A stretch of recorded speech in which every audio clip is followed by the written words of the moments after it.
Hello, everyone. This is Leslie, and you're listening to the interview with Leslie Heaney. It's the Tuesday after Thanksgiving. I hope you all had a wonderful holiday. Mine involved lots of family time and too much wine and too much food, which thank goodness I still held on to my maternity genes. I am so excited about today's episode. I taped this a couple of months ago with Lisa Manice and Preston Konrad about their incredible line of home care products that they just launched called Preston Lane. Preston and Lisa saw a gap in the marketplace. They wanted to create home care goods that had beautiful, wonderful fragrance, all natural ingredients so that the products are good for you and your family, and also beautiful packaging so that they look beautiful in your home. And best of all, they wanted to make these products affordable. So these two, Lisa and Preston, are really kind of a juggernaut duo in the marketing space. They have worked for decades combined, launching dozens of incredibly successful brands on behalf of other companies, everybody from Ralph Lauren to Estee Lauder. Yet this time, they decided to join forces to start a company of their own. I'm always curious about what inspires people to go out and start their own businesses and what those first steps and growing pains look like. So in this conversation, we talk about everything from their inspirations. We get expert advice from them on do's and don'ts for starting and marketing a products company. So this is really an episode for all of you budding entrepreneurs out there who've ever fantasized about starting your own business. Since I last spoke with them, Preston Lane has opened at Nordstrom's, launched a pop-up in Hudson Yards, started a partnership with Centric Brands. They're really on their way to becoming kind of every American household's answer to elevated home care. They also happen to be both geniuses and hilarious. So I'm so delighted to be bringing this conversation to you all. I enjoyed every minute and learned so much, and I know that you will too.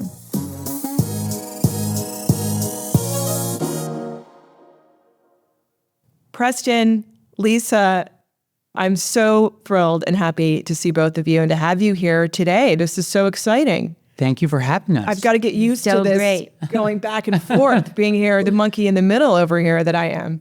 I couldn't imagine being in a better spot than in between the two of you on a Tuesday morning. So excited to be talking to you both about Preston Lane. You have developed this incredible line of home fragrances, creams, soaps, candles, It's a whole new sprays. category of home care is what we call it. Home care with a side of powerful home fragrance. Oh my gosh, I love that. I actually love that concept of home care. Is that a new... Well, Lisa and I were talking about this for actually the last couple of weeks. Like, if you think about it, the last few years have really been about personal care and beauty and hair care. And coming out of the pandemic, we really believe that home care is the new self-care.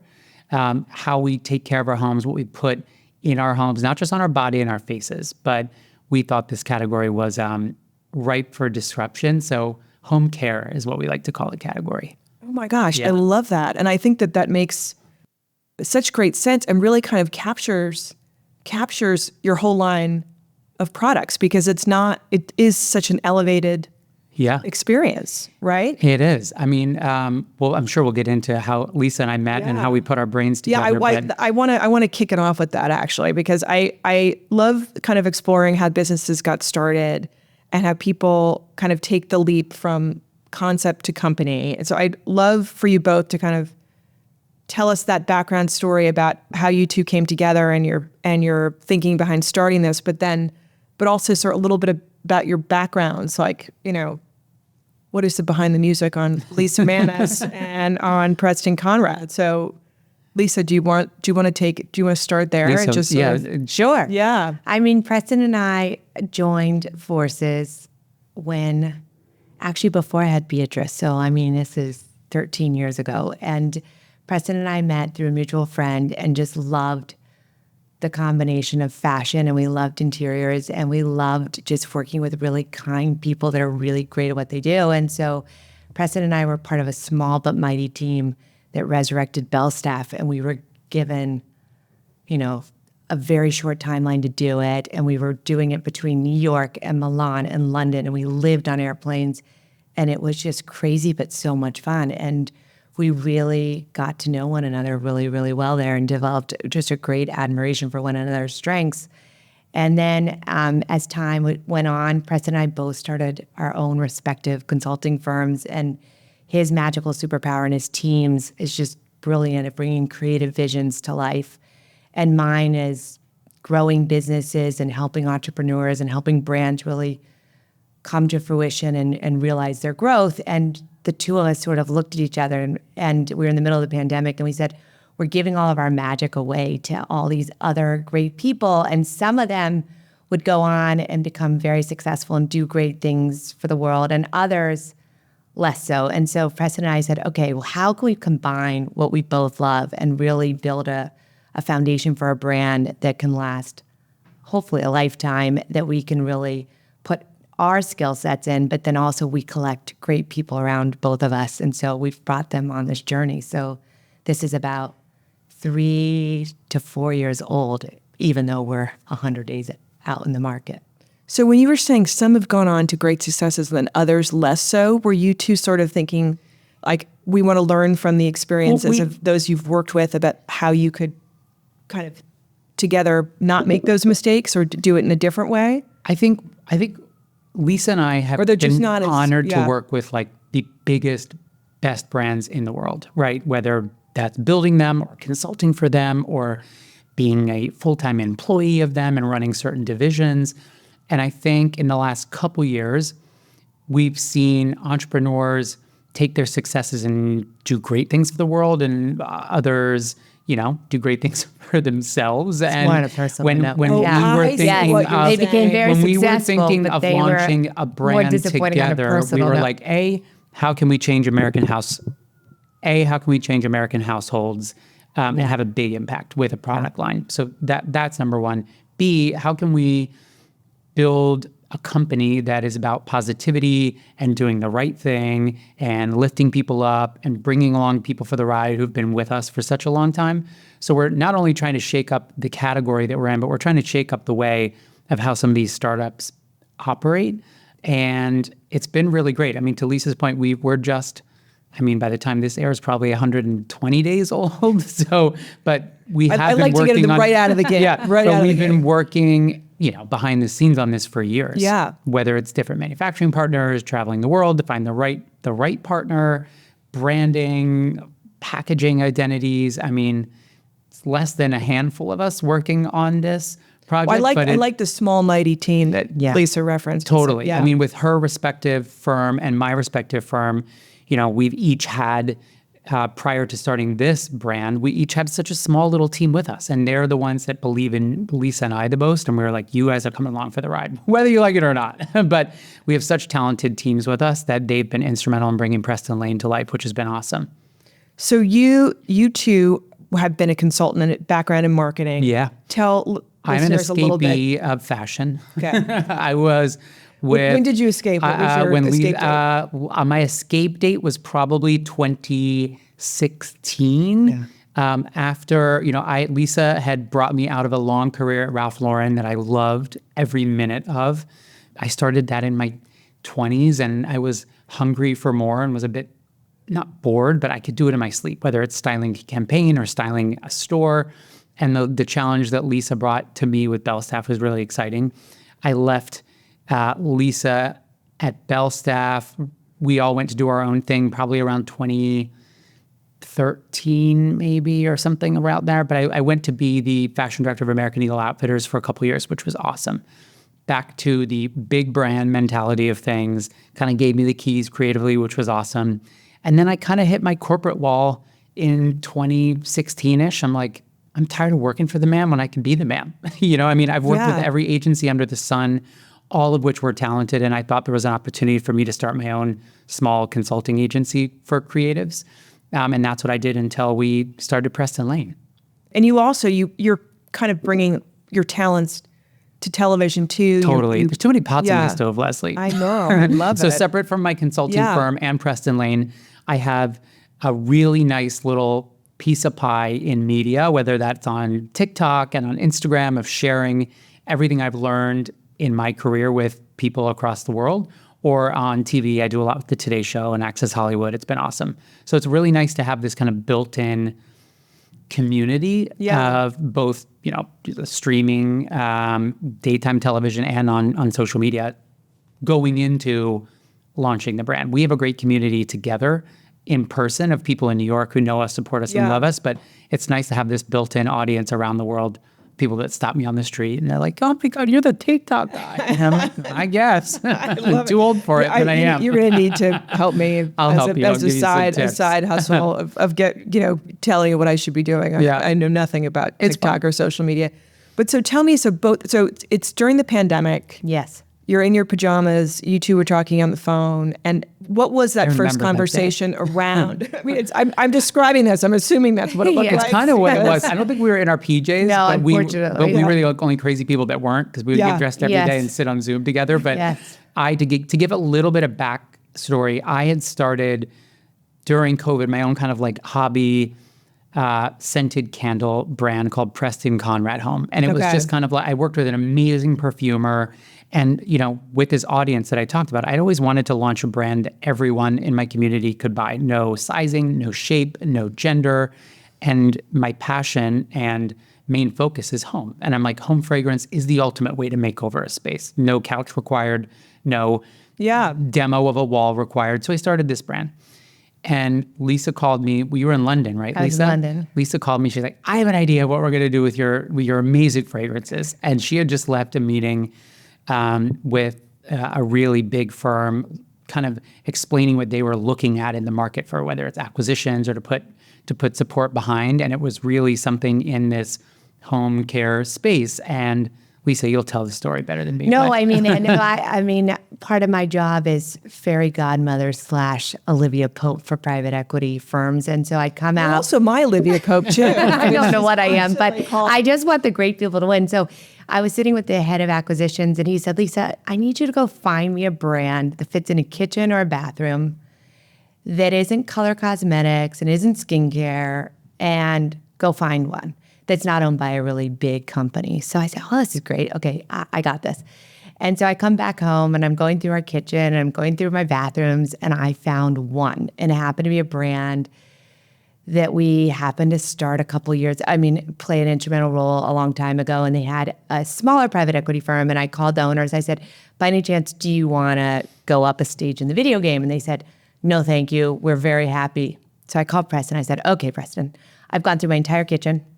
I've gone through my pantries. I've gone through everything.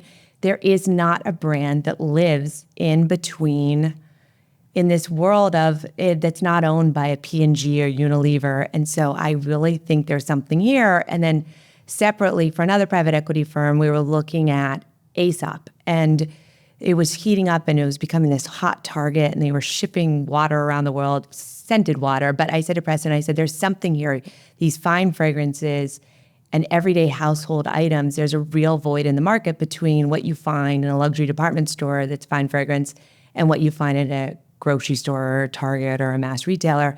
And what can we do? And so Preston and I put our thinking caps on, and we started to go anything we wanted to do. We mood board, and then we'd find partners, because one of the things you had to do is you'd mood board. The aha moment was when Lisa presented this to me, and I was kind of reshaping my ethos as a media personality and as just kind of like a home decor expert of really, I grew up on a farm with like nothing, right? Just normal American Pennsylvania farm. And if I bought my mom something nice at J. Crew or Ralph Lauren, she'd be like, "Oh my God."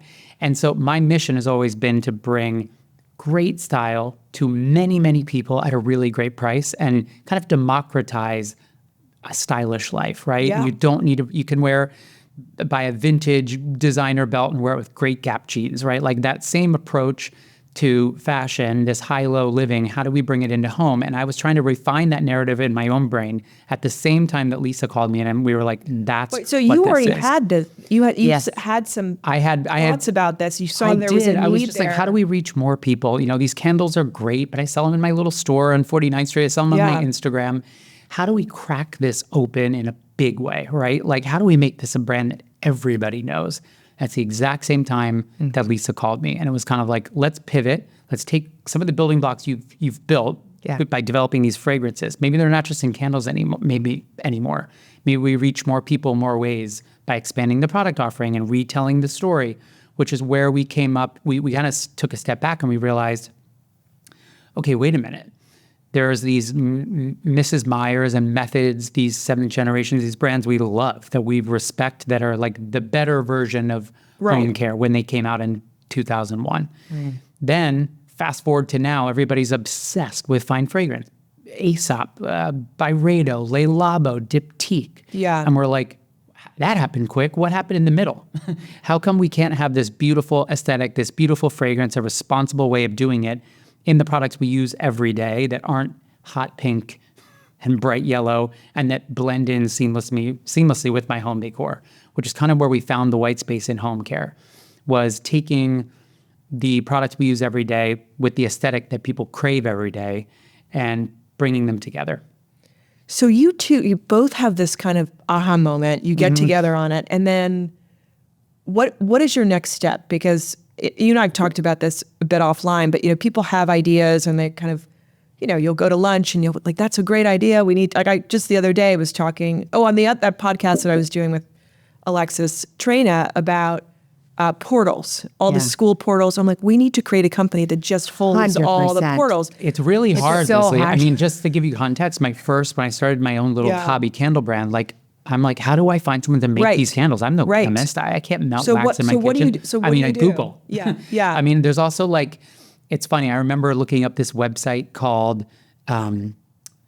Import Yeti, which essentially is like a log of everything that's imported into this country. So I would look up other candle brands and see I was down and dirty, right?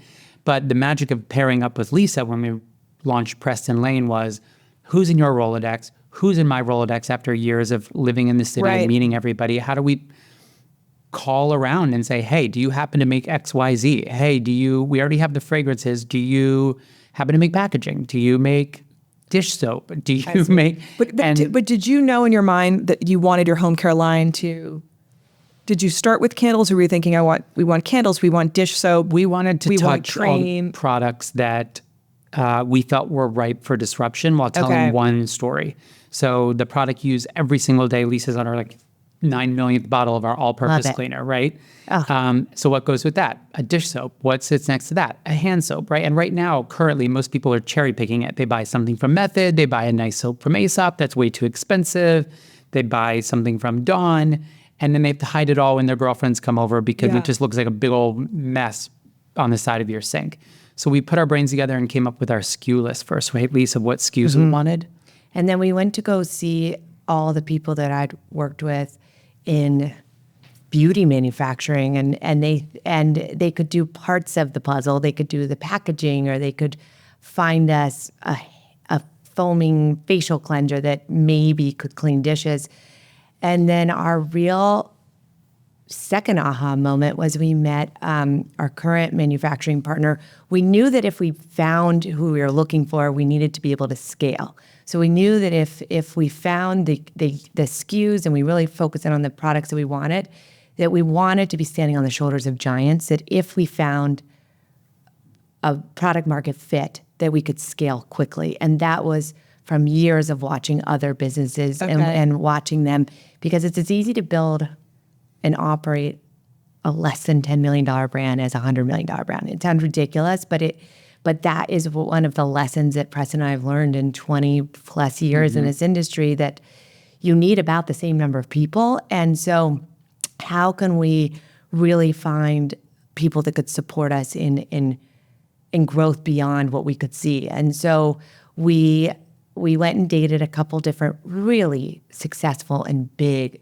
manufacturing companies that are behind all the top. Dated. I mean, we did. It was dating. Our dating requisite list was long, right? Because we're going to go into this category that kids, dads, moms, grandmas, aunts, everyone touches all day long. Yeah. These better be the safest possible, the cleanest possible, the most efficacious. They better do their damn job.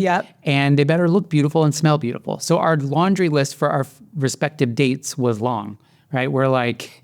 And we want it all tied up in a bow. Do you happen to do all these things? And, you know, We got pretty close. We got really close in America, and we'll get into where we currently make it in Europe. But I think one thing that, for anyone listening that is launching a brand, is your list of non-negotiables has to be Bible for you, right? Like if you know that you're starting sneaker company X and it's all about these laces and recycled blah, blah, blah, do not budge, because you had the idea for a reason. You knew what your niche in the market was going to be. It's a very individual selling point of your own product. So, you know, as we dated people, we're like, oh, maybe we could maybe we could forego the plant-based on this product. Or maybe we could, because they have it all almost right and it would be here quickly. Or maybe we could forego this bottle.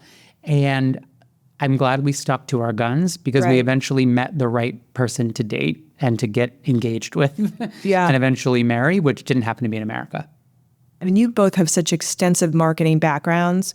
You were able to kind of see that gap in the marketplace. People who are thinking about have the idea and want it, like, I guess a big part of the preparation before they even jump in is to kind of get an understanding of the market. Yeah, get an understanding. I think where the most successful new brands come from is out of a need-based everyone, you're getting free consultant. Not just, I'm getting free not just sitting in these VC, West Coast rooms saying, what hasn't been disrupted yet? What could we do, right? Like my friend Charlotte started this skincare brand called Deux, D-I-E-U-X. And, you know, they're winning Best of Beauty. They're now at Sephora, and they're a really cool Gen Z-driven business. And she was missing this kind of like CeraVe, Cetaphil, straightforward, efficacious skincare brand of the next generation that wasn't $300 but scented and this and a gimmick and whatever. And she was craving that, and we were craving these items in our home. Lisa is the most beautiful house and office, if you have ever seen it. It's gorgeous. And, you know, we're like, and I take pride in what I have in my house too. And we were like, wow, these products are not as great for us as they should be. They don't look as beautiful as they should be.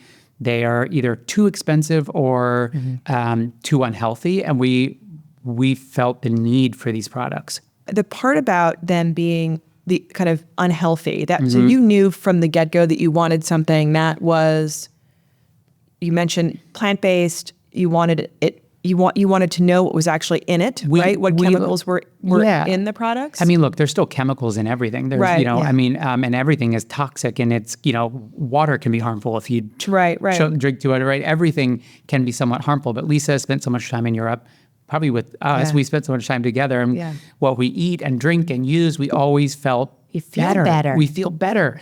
And so Europe was never on our radar. I mean, we were traipsed up and down Fifth Avenue, going to every lab in New Jersey, every manufacturer in the city, and this unlock that I'll let Lisa discuss of this partner who we had known kind of on the peripheral in beauty as like a key player in beauty and skincare that Lisa and I both use, actually. We happen to have this, you know, we're like, do you happen to make these items? By the way, we should talk what it is, because I hope the cameras are picking up how great both of your skin is. I mean, but I'll let Lisa tell that side of the story. But it was kind of this like, holy smokes! I just got off the phone with so and so. He makes these things, and he makes them in Italy. That's amazing. So you weren't even calling that person to ask about it for your plan. If you were talking about something else. We just thought like, well, they're doing this in skincare and household, right? It's also our ages, right? We're mid-40s, we're trying to live our best life. Preston and I work out, we eat well, and still like every couple months I'm getting mammograms and preventative this and preventative that. And it's like, there's just something funny in our food, in our environment in the US. And then you go over to Europe and you're thinking, well, all these things are banned. And so we had known a lot from color cosmetics that there were 1,400 banned ingredients. And what's fascinating is you could buy brands that you could buy. We've done a lot of work at, you know, the big companies, Estee Lauder and Coty, and even some big global brands. They just, if you bought them in Europe, they just were like just cleaner than they were in the United States. And just for the sheer fact that the United States just doesn't have the same regulations on their consumer advocacy. And so I think my younger daughter has eczema, and I used to remember buying her sunscreen pre-pandemic in France when we were there in duty free. And it didn't matter if it was drugstore, didn't matter if it was department store. It just always, she never got eczema from the sunscreen. And it was kind of the aha moment. And so Preston and I met this amazing man. He owns a factory that it's right outside Venice, closer, 2 hours from Milan. And he said, well, actually, we're doing this, and this is the standard in Europe. And so Preston and I said, well, can you combine it? We didn't believe it. You meet our list of dating requirements. Yes. You can do fine fragrance. With the fine fragrance. Yes. So like the fine fragrances I had developed could work with their teams. Yes. The formulas were better. They do the packaging as well in-house. Like the formulas were plant-based. They were recycled bottles. I mean, the checklist, we went down it. Yes. And we were like, this is too good to be. Is that just standard? Is that just standard practice for them? Standard practice. I mean, the bottles we chose, right? Like, that's just how factory in Italy is, or maybe throughout Europe. I mean, look at what's happening with Kellogg's cereal right now. I mean, or even whenever I was in London, we pretty much lived there, and I would compare like Heinz ketchup in the UK to Heinz in America, right? Like they're same company, drastically different ingredients in the two. So we basically, once we had identified that this manufacturer could do these things, we're like, okay, let's see how good the product is. Yeah. So you go through a round of sampling, just like you would with any product. If you're making a necklace or a mug line or whatever, show us the goods. And they were here to the Palace Hotel. And they gave Preston and I all these little bottles of all these things where they'd actually reverse engineered some of his iconic fragrances, which his consumers and customers had known and loved. And they started adding them proactively into surface cleaners and dish soaps and hand soaps. And a lot of their job is to show us more that they can make than what we would want, right? So maybe show us in a different item, like in I don't know what it was at the time, maybe a room sprays or a face cream or whatever, to show their line of goods. And then we really narrowed down which products we liked. And then you go through the process of refining the samples. So the magic of Italy is everything we've just talked about. Yeah. The downside of Italy is that it's a world away. I was going to say, but it's kind of a great excuse. It's a great excuse to get on a plane, but waiting for samples, right, obviously has its challenges. So, we went through, I was, for example, our hand cream. I was like, it's a beautiful hand cream. It doesn't leave your hands greasy. It's just the right amount of fragrance. What else can we add to it? So working with their chemist, like, we ended up adding hyaluronic acid, which is great for anti-aging properties, or stabilized vitamin C and E, which nourish the hands and work on fine lines and wrinkles, right? So like those kind of things take a lot of time, or even the fragrance load. I don't want someone to get a headache from using our hand cream, but I want them to know that they're getting the value they paid for and that they smell it after using it. So like fine-tuning things like that round after round of samples is something that every entrepreneur should be prepared to do. I think anyone that would accept the first round of prototypes from any manufacturer in any product category would probably not be the right move. So when he comes over, she comes over, the company comes over with all the samples, you're at the Palace Hotel. Did you get room service and try to wash one of the dishes? And I brought the dish soap in the bathroom. I remember, I was like rinsing down the tray that the soaps were in there. I mean, but what really you need to do in a category like this, especially let's say it's beauty or hair care, is live with the product for weeks. Use every little tiny bottle. Lisa took half, I took half. We'd call each other every single night. And we're like, can you get over that dish soap? It's amazing. We're like, what if we made it a little thicker? What if we, just going back and back and forth. At the same time, I want to be realistic about this. We're getting initial costings of what this will cost us. Correct. Because you have to understand these places have minimums. These manufacturers say you need to buy this many thousand of that across this many fragrances to meet our minimums. Like I want to be realistic about that. So it wasn't just all play because we're like, oh man, this formula is maybe a little too expensive. How do we maintain the efficacy and the cleanliness of it, but reduce X, Y, or Z to make it fit into what we think is the right cost per unit? Right. Mm-hmm. So you going into it, you knew kind of what gap you were filling, right, in the market. And part of that was the affordability piece of it, right? Yeah, So I mean, you had in your mind, we don't want to go above this or below this. And we kept it. We had this number pinging around our brains of $20 and want to stay below less than in home care. The great news is you can always lower your price. It's really hard to go back to your customers and say, bad news, this is Right. now more expensive. So looking at what other people in this category are starting to do, whether it's something innovative at $7 or something that we're seeing like a Diptyque launching a counter cleaner for $50, we're like, wow, this category is moving. What's the sweet spot, right? Like knowing that we'll eventually do refills and we'll eventually have subscription and we'll eventually get the plane built. Yeah. But knowing, working yourself it's backwards. flying, guys, but continue. Sorry. It's to flying now, continue. but Yeah. we're still kind of tacking Yeah. things onto the wings.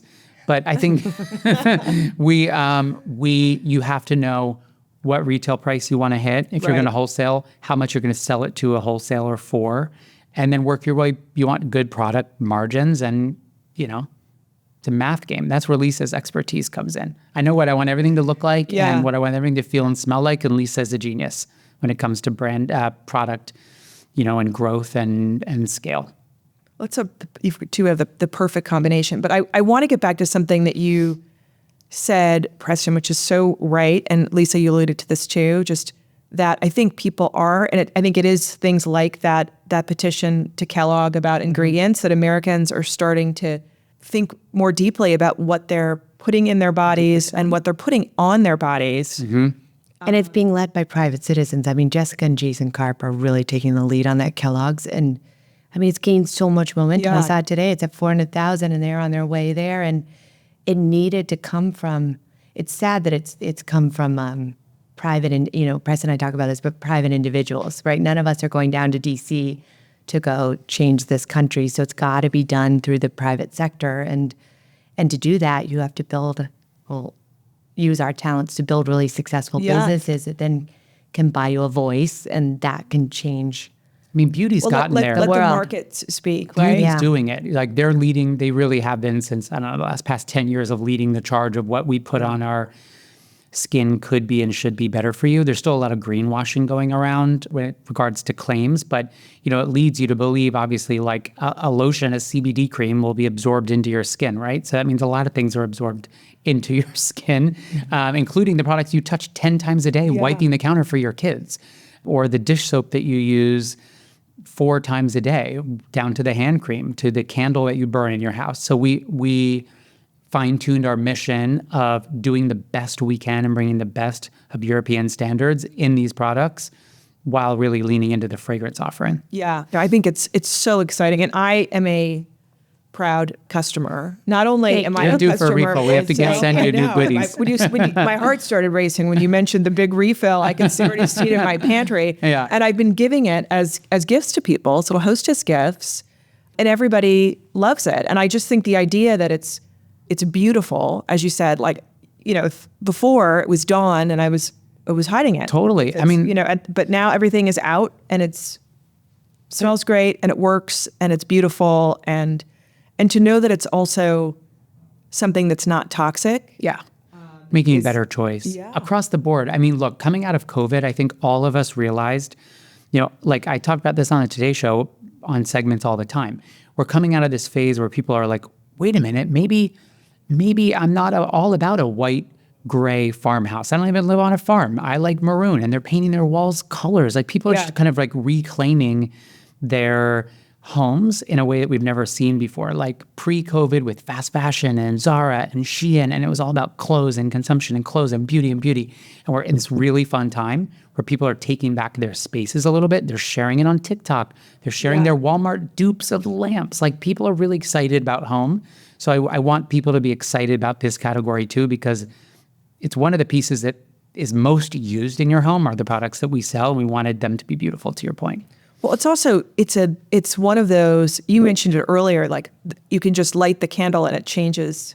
You're not spending the money on the sofa. You don't have to go to find the painter and have the pain in the neck process of painting the room.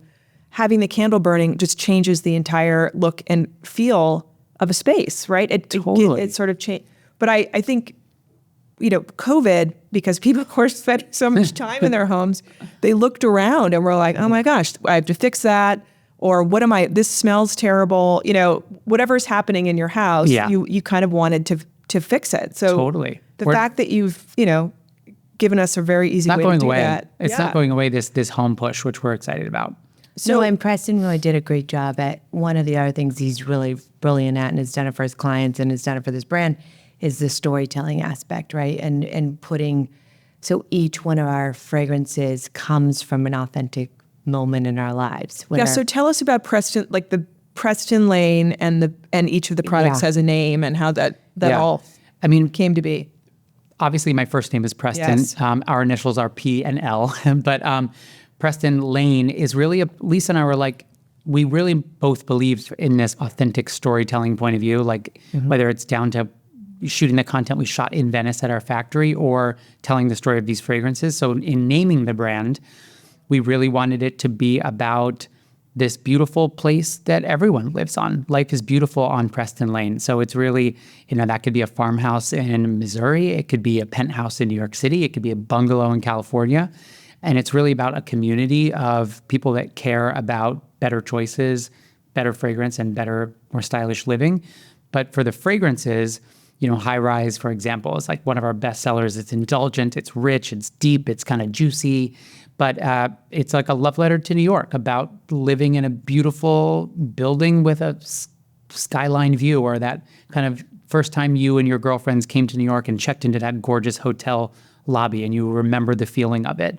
And we produce a lot of content that's all about those moments. Right. We're not just saying, I think gone are the days of like juniper and something, or lemon and rosemary. You're telling the story behind and this we're giving the customer an invitation to come behind our curtain a little bit and come into our world and transform their home with that candle. Or what's cool about like the all-purpose cleaner, for example. I've never been this excited about cleaning as I am the last couple of years. But like I was giving you like a couple extras when I hit the island, the kitchen island. Totally. It's exciting. But like the way you would choose your perfume based on the date you're going on or the girlfriends you're seeing or the mood you're in was something that was really limited to personal care. And now by us launching with 4 fragrances, we have something for every mood that is akin to that feeling, right? So it's bright and sunny days and Doheny Drive is the scent, or you're having a date night at home with your husband and High Rise is the scent that you clean the counter with or you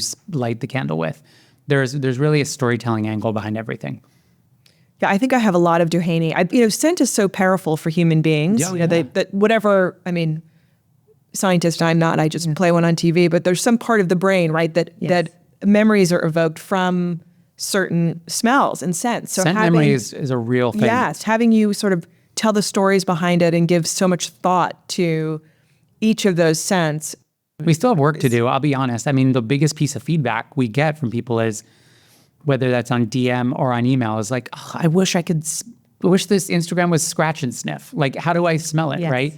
Which is, selling fragrance on the internet is a challenge. We're very excited that we are soon to be, if not by the time this is aired, IRL at a very large retailer so people can experience us in person. But I think that's something that whoever's launching a brand, if the customer can't see it, smell it, touch it, taste it, you have to do your best job to tell that story on every channel you have.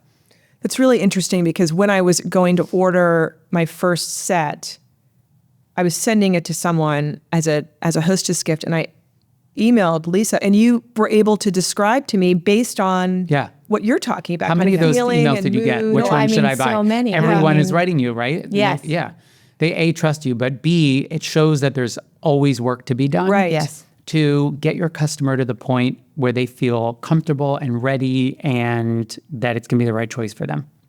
Okay, so you mentioned that Preston Lane will soon be available through a retailer. Tell us about that, and then I want to hear from both of you kind of what's next on Preston Lane. I love it. You see, Preston Lane, Leslie. Yeah. The great news is Lisa could sing this till the end of days. We're such champions of retail. Yes. Like, we grew up in brick and mortar. We love it. We believe in it. So we built this brand with shelf appeal and retail in mind. I don't think just being a D2C brand is the way to be. I think you want to be where the people are. And we're really excited to be launching nationwide with Nordstrom in their top 20 doors very soon. Beginning of November, we should be launched and ready, and it's going to be an exciting holidays with Nordstrom. That I was going to say, I know. this is perfect for the holiday season. So tell us about that. So that you always knew that retail was going to be a part of this. We always knew, and I mean, Preston and I said earlier, but we collect great people. And as we were building the plane, thinking of where this could go, we brought people that we love into the kitchen with us early on and said, what do you think of this? And is there a void of this? And do you think of this? And so really early, I mean, if you've never met the Nordstrom family, they are just lovely and kind human beings. And that's the other ethos of this brand. We really just want to support the great people. And so we reached out to Pete Nordstrom, and he very early was like, you've got to meet this amazing team. And Debbie and Rachel and Megan had embraced us. They've run beauty and they've run luxury accessories, and they really felt that what we've all talked about, people are spending a lot of time at home, and then people are more grateful for their friends or their colleagues or their family. And when you want to go give somebody a great gift, what do you get? If you don't want to bring wine or flowers, and that's kind of where Preston and I, in addition to these items, whenever you see us on Zoom, they're in our beautiful homes or in our offices, and they're kind of decorative objects amongst other decorative objects. And so one of the things that, as you're taking off the plane and you're envisioning where this brand can go, Preston and I both had a front row seat to Ralph Lauren and sort of his analogy of starting with ties and then creating the world of. We always think these first 5 products are our ties. And so our next, and we really cooked this up with Nordstrom's, but where is the void in gifting and accessories? And you're going to a party and you don't want to bring these first 5 products. What else would you give to that person? And so that's the next chapter for us. Even more and we stuff. really believe in everyone's got to win, right? You have to have a place to sell it, a visionary brand, and a great partner to make it. And it takes Nordstrom's been such a visionary too, and looking at what's happening in department stores. I mean, the way that Nordstrom has weathered this storm, but come out incredible. I mean, what they've done on 57th Street alone is like so remarkable, right? That whole corner, whether it's their digital propositions or what they do with online returns in store. I mean, they've just been like at the forefront of innovation. And I think what's great is that we first flew to them before we were live. Yes. I mean, we didn't have product for sale when we met them. And I think they are such forward thinkers that they're able to see where categories are going, what brands are doing. And so we're really excited. I mean, you wait till you see our gift sets. You're going to freak out. They're so pretty. The hair just stood up on my arms. We have these Lisa big, just said beautiful, that's starting the ties because, where there's so many things that can happen on really Preston excited. Lane. We're having a little party with Nordstrom in the middle of November, a little launch party here in New York. And we think there are many other homes for Preston Lane, but like this was the first retailer that we wrote down on a piece of paper looking at who we would call. Yes. That's so great. And now that means you guys can come and smell it in person because a lot of people and test it. I mean, they can try the products and see what the packaging looks like in real life. And that's what I think is, really important for entrepreneurs to think about is how people can experience your brand, whether that's a pop-up or kiosk or an event at a local restaurant or whatever it is. I think, you want to have product in hands of people. And we shared it early on, and they all went home and they played with it in their respective homes and had similar analogy and similar experience that Preston and I had. Preston's lovely husband, Matt, and my lovely husband, Christopher, and my teenage daughters, we got them all in on cleaning. And they were like, this is a miracle product. Like, everyone's cleaning. My husband's cleaning. Husbands of the world are great. It was a great party trick. We're starting a husbands club of now cleaning enthusiasts. Yes. You guys are making marriages better at Preston Lane. Teenage dorm rooms are getting cleaner. It's perfect. So it's really exciting. We tricked them all. All of the things that you're doing to contribute to society. That is really excellent. That is great. I love though that it's so smart to bring in the people that you think in the future you might be partnering with, right? Like going to Nordstrom and saying like, what do you think of the product? Because they're going to be there on the front lines moving your product, right? Yeah, and retailers they know more than ever, whether it's Nordstrom or someone else, they know their customer like no one else. So I think there's really like a tremendous value in, instead of thinking these meetings as like a pitch meeting, like it's the 90s, right? Thinking of it as a collaborative meeting. What do you need? What voids need to be filled in your store? You know your customer. Do we fit into that space? If you needed, what else from our line would you want? Right. What else? What else should be on Preston Lane beyond, beyond the ties? And we're getting behind that. Take great value in that. Yeah. I think a lot of people easily can get overwhelmed with feeling of rejection, or they didn't like this SKU, or they said they wanted XYZ instead. I think there's amazing value in these legacy brands, whether it's a Nordstrom or a specialty store, giving you their feedback, and you take that feedback and you process it, and they're leading you to water, right? They're extraordinary merchants, and they know, and they have this vantage point of seeing the best brands around the world. And so if you can look at that as just a knowledge base, and then remember, product from concept to floor is a year. So really taking in their feedback early on and then putting that into our own respective supply chain and starting to develop it and tinker with it and really perfect it, it takes a village, and you want complementary strengths. Was there any particular advice or feedback that you got that changed your development of the line in any way dramatically, or? No, we were, I don't want to say lucky, because I was so proud of us for, their team, for example, and a lot of the other retailers we've been meeting really love the brand, from, the packaging to the scent as is. Right. When I first had my little hobby brand and I had put it at Bloomingdale's for a quick minute. Yeah. All the boxes were white of Preston Konrad Home, this old brand. They had asked me to change all the packaging to for each scent to be a different colored box. And I was like, am I going to change all my look and feel for a retailer? Yes. I ended up doing it. So it's a great example of really taking this step back and thinking, what do you want in the future? Which ultimately led us to where we are today with Preston Lane. Yeah. But, that's interesting. So the candle boxes stand on their own and tell the story. Like each one has their own image of like, so if you don't know that Doheny Drive is LA, you can see it on the box. And go into your stores. Like if you're launching a brand, whether it's a peanut butter company or a home care brand, we walked into every store of every brand, of every retailer with bottles of dish soap and put it on the shelves. And we're like, does this fit here? Does it look like something else? That is really, does it look you like your bottle in? We walked empty bottles, full bottles. People thought we were crazy. I was going to say, no one will stop you. No one will stop you. No, but it's like, take pictures of it. See how it looks. Does the light in this store, if this is your dream retailer, does it complement your packaging?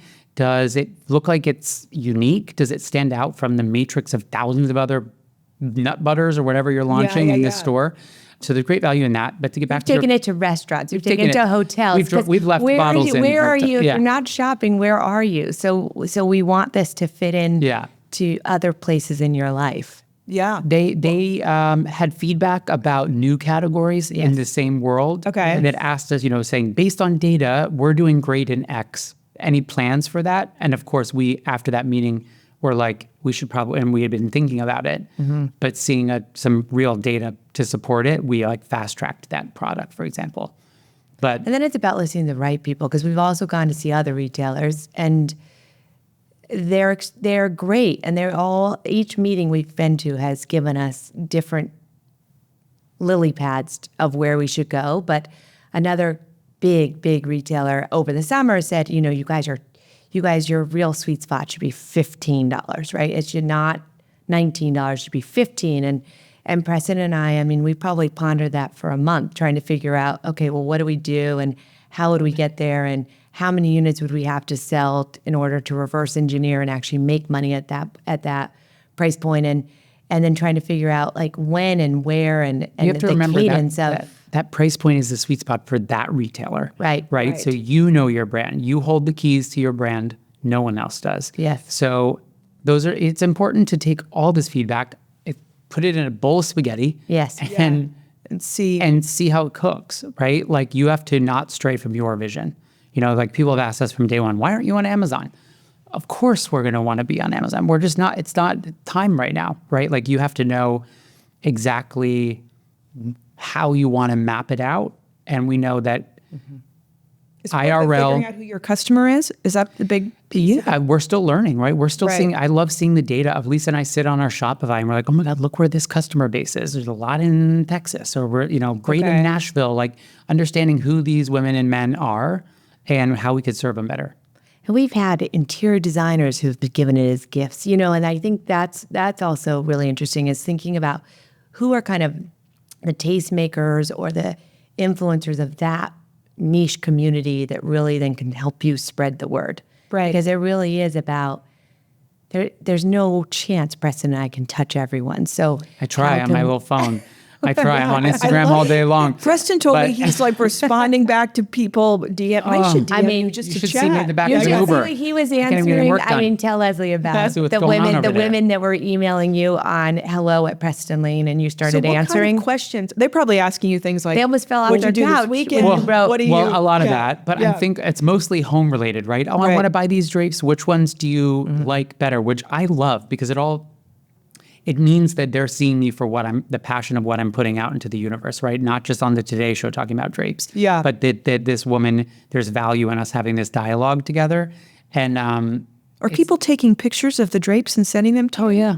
I get videos. I didn't know you were This is available my for room. this. I'm not really. Yeah. I mean, I try to respond, but a lot of people are, like just general like support. I mean, look, the internet's a wild west. I mean, it's the best and the worst, but my community is awesome. Preston just redid his store last week, and it looks unbelievable. It's a perfect pink color, the perfect accessories. And this woman wrote an article about how, which is true, Preston did use IKEA shelves, but then he dolled them up with beautiful moldings. And a woman just out of the blue wrote a whole article about how to use IKEA shelves. It was awesome. For retail. By the way, that's so, I love that high-low though. I mean, Totally. that's right. It's the same approach I take to my clothes, to Preston Lane, to my house. So it's a fun I time. love that. And I love what you were saying earlier about, you wanting to find that space or that perfect gift where this product line is accessible to everyone. Your mom, you've had that experience with your mom loving to get those different presents and just having it be something that, a luxury that everyone can have in their home. What's great about Lisa and I is that we're such big thinkers, right? But we have a lot of smart people around us too, whether it's our partner or a potential investor who are like, because Lisa and I could dream up complementary products till the cows come out. We should launch this, we should launch that, right? But being smart about the cadence of what is next. Right. I think in this current climate, it's really tempting for a company to think that there's got to be something new every 5 seconds to draw buzz and attention of their brand. And we have a lot of new stuff coming up, or smart additions coming up, but it's really about nurturing the community you have, selling a dream on the product you currently have, and being tactical about your growth. So more retail, few more products, maybe a new fragrance or two coming up, and maybe another trip back to Venice. Ties are really great. Really focusing on the ties, right? Before you makes great 100%. sense. Yeah. And making sure that people want it. And Preston the other day, I guess 2 days ago, calls me up and says, Lisa, now these are all going into Nordstrom. Now we need to get the people into Nordstrom to learn about it, right? So we're going to have to hit the road and go to the respective cities. And thankfully, Preston and I have a lot of friends in a lot of different communities and really just build, we need our local ambassadors. It's community. I mean, a brand is not, people believe in people, not in products. Yes. And as much as someone could love your dish soap, they probably like the community, the idea, the founder, the something behind it more. So it's really about fostering that and being authentic. So probably get sick of me on Instagram soon because the content's coming and coming and coming. That's possible. Now that I know that I can DM you and I can ask you which shoes I should wear, it's it's opened up a whole new form of communication for me. But I think that's right. I think it is about, and I think your story is so compelling, right? Having this product that is beautiful and is safe and is made with just great ingredients and is just built by wonderful people and it's all feel good all the time. It's just all great stuff. We really work with nice people. I mean, everyone around us is really extraordinary what they do professionally and has their own secret superpower that Preston and I wouldn't be here if they didn't contribute. Like Kevin's so beautiful. I mean, he's got extraordinary eye, and he's an art director that works with, and creative, and he captures the video and he captures photographs, but then he also,